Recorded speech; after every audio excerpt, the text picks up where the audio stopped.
KBS 수신료 조정 움직임을 두고요. 정치권, 특히 여권에서도 쓴소리가 나오고 있는 건 마찬가지라고 합니다. KBS는 수신료를 인상하면 자구 노력하겠다고 합니다. 그러나 순서가 잘못되었습니다. 자구 노력이 수신료 인상의 선결 조건이지 어떻게 수신료 인상이 자구 노력의 전제 조건이 될 수 있겠습니까?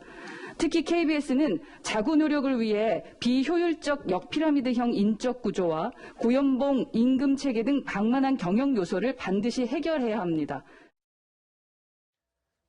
자, 국민의힘은 당연히 저런 입장을 보이고 여당 내부에서도 이 의견에 대해서는 아까 백승문 변호사가 말씀하신 것처럼 국민의 의견에 반해서 여당이라고 해서 이거를 뭐 그냥 밀어붙일 수 있는 그런 분위기가 아니라면서요. 오히려 부정적으로 보고 있다면서요. 여당에서도 지금 부정적인 목소리가 나오는 예. 게 그게 당연한 게 뭐냐면은 우리가 우스갯소리로 그런 말 하잖아요. 아, 전 국민이 나한테 100원씩만 주면은 내가 집 살 수 있을 텐데 그런 얘기를 네. 하는데 아무리 뭐 2,500원, 3,800원 소액이라고 하더라도 그 KBS 내의 어떤 방만한 경영, 잉여 인력이라든지 고연봉에 관한 문제가 명확하게 해명이 되지 않고 구조조정의 노력도 없는 상황에서 무조건 전 국민이 세금처럼 내야 되는 걸 올린다고 하는데 국민적인 저항이 있는 것도 맞는 거고 여당에서도 그런 부분에 대해서 공감을 하니까 같은 소리를 하고 있는 거겠죠. 네. 그런데요, 지금 KBS가 이렇게 수신료 인상을 시도하는 건요, 하루 이틀의 일이 아니거든요. 계속 인상안을 이사회에서는 지금 결정을 하고 있단 말입니다. 사실 지금 2,500원이잖아요, 지금. 네. 이게 81년도에 결정이 된 거고, 그 이후에 2007년, 10년, 13년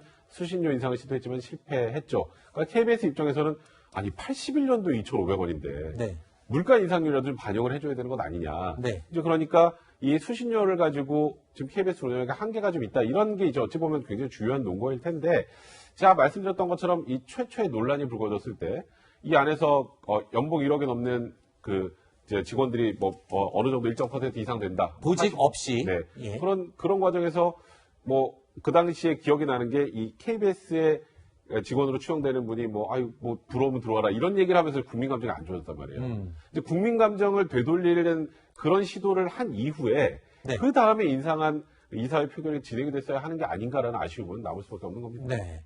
조지부 교수님 짧게 예. 이 자구책이 먼저 우선 돼야 된다는 입장 저번에도 말씀하셨는데 네. 변화 없으신 거죠? 그럼요. 변함없어요. 자구책이 좀 있어야 되는데 오늘 발표된 내용을 보면 2026년까지 920명 감축인데 이것도 그냥 자연 감소분이에요. 예를 들면 정년되셔서 나가시는 분들 그대 더 이상 안 뽑겠다는 건데 이거 말고도 플러스해서 더 자구책 마련해야만 국민들이 동의해 줄 거다 이렇게 생각합니다. 알겠습니다.